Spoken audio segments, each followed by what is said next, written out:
नमस्कार, ये आकाशवाणी शिमला है। अब आप प्रभा शर्मा से प्रादेशिक समाचार सुनिए। आज के मुख्य समाचार। मुख्यमंत्री जयराम ठाकुर ने कहा, युवाओं के लिए कारगर साबित होगी अग्निपथ योजना। विपक्षी दलों पर युवाओं को भड़काने का लगाया आरोप। प्रदेश कांग्रेस की मांग, युवाओं के हित में अग्निपथ योजना को तुरंत वापस ले केंद्र सरकार। प्रदेश स्कूल शिक्षा बोर्ड ने घोषित किया 10+2 का परीक्षा परिणाम, 93.91% रहा परिणाम।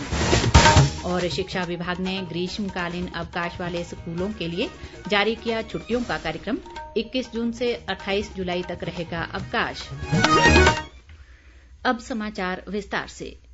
मुख्यमंत्री जयराम ठाकुर ने कहा है कि अग्निपथ योजना युवाओं के लिए कारगर साबित होगी और अग्निवीरों को सेवानिवृत्ति के बाद सरकारी नौकरी में आरक्षण प्रदान किया जाएगा। कुल्लू विधानसभा क्षेत्र में आज 14 करोड़ 38 लाख रुपए की विभिन्न विकास योजनाओं के लोकार्पण के बाद पत्रकारों से बातचीत में उन्होंने कहा कि अग्निवीरों को प्रदेश में नौकरियां देने पर सरकार विचार कर रही है। जयराम ठाकुर ने कहा कि अग्निवीरों को सेवानिवृत्ति के बाद नौकरियों में किस तरह आरक्षण प्रदान किया जाए, इस बारे में एक योजना जल्द ही तैयार की जाएगी। मुख्यमंत्री ने कहा कि कुछ लोग इस मुद्दे पर युवाओं को भड़का रहे हैं, जबकि अग्निपथ योजना से देश के लाखों युवाओं को फायदा होगा। जयराम ठाकुर ने कहा कि कुछ राजनीतिक दल युवाओं के माध्यम से सरकारी संपत्ति को नुकसान पहुंचाने का प्रयास कर रहे हैं, जो उचित नहीं है। इससे पहले मुख्यमंत्री ने करीब 13 करोड़ रुपए से क्षेत्रीय अस्पताल कुल्लू में बने मातृ व शिशु स्वास्थ्य खंड और विकास खंड कार्यालय भुंतर का शुभारंभ भी किया। प्रदेश कांग्रेस अध्यक्ष प्रतिभा सिंह ने अग्निपथ योजना को देश के युवाओं के भविष्य के साथ खिलवाड़ बताया है। उन्होंने कहा कि युवाओं के हित में केंद्र सरकार को इस योजना पर तुरंत रोक लगानी चाहिए। प्रतिभा सिंह ने कहा कि देश की रक्षा के लिए मर मिटने का जज्बा रखने वाले युवा सेना में भर्ती होने के लिए कड़ी मेहनत करते हैं, लेकिन अंशकालिक भर्ती का कोई भी प्रयोग सही साबित नहीं होगा। इस बीच कांग्रेस कार्यकर्ताओं ने आज शिमला में विधानसभा परिसर के बाहर अग्निपथ योजना के खिलाफ प्रदर्शन किया। बाद में कार्यकर्ताओं ने उपायुक्त कार्यालय तक पैदल मार्च भी किया। पार्टी के वरिष्ठ नेता सुखविंदर सिंह सुक्खू, अनिरुद्ध सिंह, रोहित ठाकुर और विक्रमादित्य सिंह ने भी इसमें भाग लिया। सूचना व प्रसारण मंत्री अनुराग सिंह ठाकुर का 20 व 21 जून को हमीरपुर जिले के 2 दिवसीय दौरे पर आने का कार्यक्रम है। अनुराग ठाकुर हमीरपुर संसदीय क्षेत्र के लिए 20 जून को हमीरपुर में होने वाले त्रिदेव सम्मेलन में भाग लेंगे। इसके अलावा वे 21 जून को सुजानपुर टिहरा के किले में होने वाले अंतर्राष्ट्रीय योग दिवस कार्यक्रम में शिरकत करेंगे और बाद में हमीरपुर में वोडाफोन स्किल सेंटर का उद्घाटन करने के अलावा वित्तीय साक्षरता वाहन को भी हरी झंडी दिखाकर रवाना करेंगे। अनुराग सिंह ठाकुर इसी दिन राष्ट्रीय प्रौद्योगिकी संस्थान के परिसर में नए कंप्यूटर सेंटर और ई क्लास के उद्घाटन कार्यक्रम में भी शिरकत करेंगे। जल शक्ति मंत्री महेंद्र सिंह ठाकुर ने आज मंडी जिले के धर्मपुर विधानसभा क्षेत्र में 2 करोड़ 46 लाख रुपए की विकास योजनाओं के उद्घाटन किए। इनमें अनेक सड़क योजनाओं के लोकार्पण भी शामिल है। महेंद्र सिंह ने कहा कि पिछले 4.5 वर्ष के कार्यकाल में राज्य सरकार ने प्रदेश का अभूतपूर्व विकास किया है और जन कल्याण को प्राथमिकता दी गई है। उन्होंने क्षेत्र में विभिन्न विकास कार्यों के लिए करीब 10 लाख रुपए देने का ऐलान किया। प्रदेश में पहली बार आयोजित किए जा रहे जन भागीदारी से सुशासन हिमाचल का महाक्विज के दूसरे राउंड का समापन कल सोलन जिले के बद्दी में होगा। इसमें दूसरे राउंड के विजेताओं को सम्मानित किया जाएगा। मुख्यमंत्री जयराम ठाकुर समापन समारोह में वर्चुअल माध्यम से भाग लेंगे। वन मंत्री राकेश पठानिया ने कहा है कि राज्य सरकार सड़क निर्माण को प्राथमिकता दे रही है, क्योंकि ग्रामीण विकास में सड़कों की अहम भूमिका है। कांगड़ा जिले की कोपड़ा पंचायत में आज मेहटी व टेहड़ संपर्क मार्ग का शुभारंभ करने के बाद उन्होंने कहा कि पिछले 4.5 वर्षों में सड़कों और पुलों के निर्माण पर करोड़ों रुपए खर्च किए गए हैं। राकेश पठानिया ने सेना की अग्निपथ योजना के बारे में कहा कि केंद्र सरकार ने पूरा अध्ययन करने के बाद ही इसे लागू किया है, ताकि युवाओं को सेना में जाने का मौका मिल सके। बाद में वन मंत्री ने कोपड़ा व औनद पंचायत में 67 पात्र महिलाओं को मुख्यमंत्री गृहिणी सुविधा योजना के तहत निःशुल्क रसोई गैस कनेक्शन भी वितरित किए। ग्रामीण विकास व पंचायतीराज मंत्री वीरेंद्र कंवर ने कहा है कि 23 जून को अंतर्राष्ट्रीय ओलंपिक दिवस का राज्य स्तरीय कार्यक्रम इस बार ऊना में आयोजित किया जाएगा। उन्होंने आज ऊना में इस कार्यक्रम की तैयारियों को लेकर एक समीक्षा बैठक की।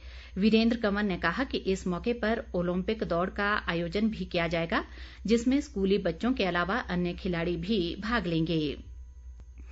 प्रदेश स्कूल शिक्षा बोर्ड ने आज 10-2 कक्षा का परीक्षा परिणाम घोषित कर दिया है। परीक्षा में कुल 88,013 परीक्षार्थी बैठे, जिनमें से 82,342 उत्तीर्ण हुए हैं और 3,379 विद्यार्थियों की कंपार्टमेंट आई है।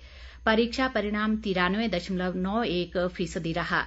शीर्ष 10 स्थानों पर लड़कियों ने बाजी मारी है। कला संकाय में पहले 10 स्थान पर मेरिट में आने वाली छात्राओं की संख्या 20 है। इसी प्रकार विज्ञान संकाय में पहले 10 स्थान पर मेरिट में आने वाले 53 विद्यार्थियों में से 39 छात्राएं और 14 छात्र हैं। वाणिज्य संकाय में शीर्ष 10 स्थानों पर रहने वाले कुल 19 बच्चों में से 17 छात्राएं व 2 छात्र हैं। कला संकाय में मॉडल वरिष्ठ माध्यमिक स्कूल घुमारवीं की वाणी गौतम ने 98.8% अंक हासिल कर पहला स्थान प्राप्त किया है। हमीरपुर के न्यू गुरुकुल पब्लिक स्कूल के क्षितिज शर्मा ने विज्ञान संकाय में 98.6% अंक हासिल कर प्रदेश भर में पहला स्थान हासिल किया है। इसी प्रकार ऊना जिले के राजकीय वरिष्ठ माध्यमिक स्कूल ठठल की तनीषा भारद्वाज 98% अंक हासिल कर वाणिज्य संकाय में पहले स्थान पर रही हैं। शहरी विकास मंत्री सुरेश भारद्वाज ने आज शिमला पुलिस को अनेक प्रकार के आधुनिक उपकरण वितरित किए। इनमें alco sensor, laser speed gun, body worn camera और इलेक्ट्रिक स्कूटर जैसे उपकरण शामिल है। सुरेश भारद्वाज ने कहा कि इनके माध्यम से पुलिस को यातायात सुविधा सुचारू बनाने में सहायता मिलेगी।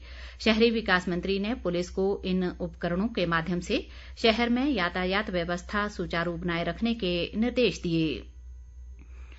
शिक्षा विभाग ने ग्रीष्मकालीन अवकाश वाले स्कूलों के लिए छुट्टियों का कार्यक्रम जारी कर दिया है। उच्च शिक्षा निदेशक अमरजीत शर्मा ने बताया कि इन स्कूलों में 21 जून से 28 जुलाई तक अवकाश रहेगा।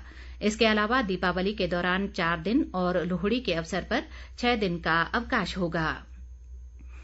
कामगार कल्याण बोर्ड की ओर से आज हमीरपुर जिले में सुजानपुर क्षेत्र के खैहा में सामान वितरण कार्यक्रम का आयोजन किया गया, जिसमें पूर्व मुख्यमंत्री प्रोफेसर प्रेम कुमार धूमल ने मुख्य अतिथि के रूप में भाग लिया।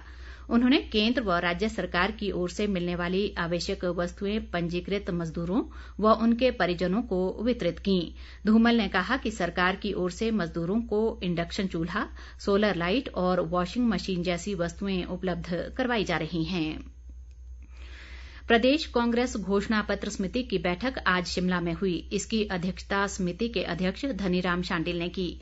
बैठक में आगामी विधानसभा चुनाव में घोषणा पत्र में शामिल किए जाने वाले मुद्दों पर चर्चा की गई। शांडिल ने कहा कि कांग्रेस पार्टी ने अपने घोषणा पत्र को कर्तव्य पत्र का नाम दिया है और इसे जन आकांक्षाओं के तहत बनाया जाएगा। कांग्रेस चुनाव प्रचार समिति के अध्यक्ष सुखविंदर सिंह सुक्खू ने कहा कि कांग्रेस पार्टी अपने घोषणा पत्र को लोगों के समक्ष रखेगी और बैठक में ये भी निर्णय लिया गया है कि सत्ता में आते ही कांग्रेस पार्टी सभी कर्मचारियों को पुरानी पेंशन बहाल करेगी। केंद्रीय आयुष मंत्रालय ने आजादी का अमृत महोत्सव के तहत 21 जून को अंतर्राष्ट्रीय योग दिवस के लिए इस बार देश के 75 स्थानों को चिन्हित किया है, जहां सामूहिक योग कार्यक्रम आयोजित होंगे। सामाजिक व धार्मिक संस्था आर्ट ऑफ लिविंग को भी हिमाचल में 4 स्थान चिन्हित किए गए हैं। संस्था की मीडिया समन्वयक तृप्ता शर्मा ने बताया कि इन स्थानों पर संस्था के प्रशिक्षित कार्यकर्ता योग करवाएंगे। सूचना व प्रसारण मंत्रालय के तहत केंद्रीय संचार ब्यूरो द्वारा प्रदेश विश्वविद्यालय शिमला में 2 दिवसीय योग जागरूकता कार्यक्रम का आयोजन किया गया। शिमला के उपायुक्त आदित्य नेगी ने कार्यक्रम के अंतिम दिन आज मुख्य अतिथि के रूप में भाग लिया। इस मौके पर 100 से अधिक विद्यार्थियों ने विभिन्न योग आसनों का अभ्यास किया। उपायुक्त ने चित्रकला व नारा लेखन प्रतियोगिता के विजेताओं को पुरस्कार प्रदान किए। अंत में मुख्य समाचार एक बार फिर। मुख्यमंत्री जयराम ठाकुर ने कहा, युवाओं के लिए कारगर साबित होगी अग्निपथ योजना। विपक्षी दलों पर युवाओं को भड़काने का लगाया आरोप। प्रदेश कांग्रेस की मांग, युवाओं के हित में अग्निपथ योजना को तुरंत वापस ले केंद्र सरकार। प्रदेश स्कूल शिक्षा बोर्ड ने घोषित किया 10+2 का परीक्षा परिणाम, 93.91% रहा परिणाम। और शिक्षा विभाग ने ग्रीष्मकालीन अवकाश वाले स्कूलों के लिए जारी किया छुट्टियों का कार्यक्रम।